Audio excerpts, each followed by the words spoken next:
భోజ్పూర్లోని భోజ్పూర్ శివాలయంలోని భోజేశ్వరాలయం అసంపూర్తిగా ఉండిపోయింది. భోపాల్ జిల్లా భోపాల్కు 28 కిలోమీటర్ల సౌత్ ఈస్ట్లో ఉన్నది. ఇది ఎంపీ టూరిజం కింద ఉంటుంది. 11వ శతాబ్దపు పార్మారా రాజా భోజ్ చేత నిర్మించబడిన ఈయన భోపాల్ను కూడా స్థాపించాడు. భోజ్పూర్ అసంపూర్ణమైనప్పటికీ స్మారక భోజేష్ యుద్ధ ఆలయంతో నిండి ఉంది.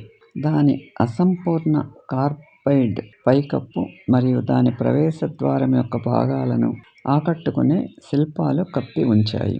లోపల ఒక అంతస్తుల వేదికపై 23 మీటర్ల ఎత్తు మరియు 17 అడుగుల చుట్టుకొలత కలిగిన ఒక అపారమైన రాతి శివలింగం ఉంది. ముందు ప్రాంగణంలోని పేవింగ్ రాళ్లు మరియు రాళ్లపై ఫైల్ కోసం ఆర్కిటెక్చరల్గా ఎంచుకున్న పెన్లు చెక్కబడి ఉన్నాయి.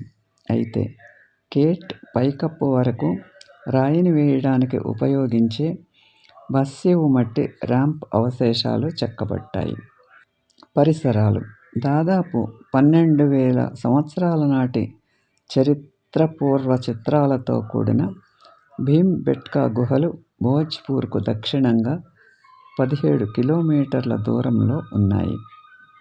ఈ వీడియో మీకు నచ్చితే లైక్ చేసి, షేర్ చేసి, సబ్స్క్రైబ్ చేయండి.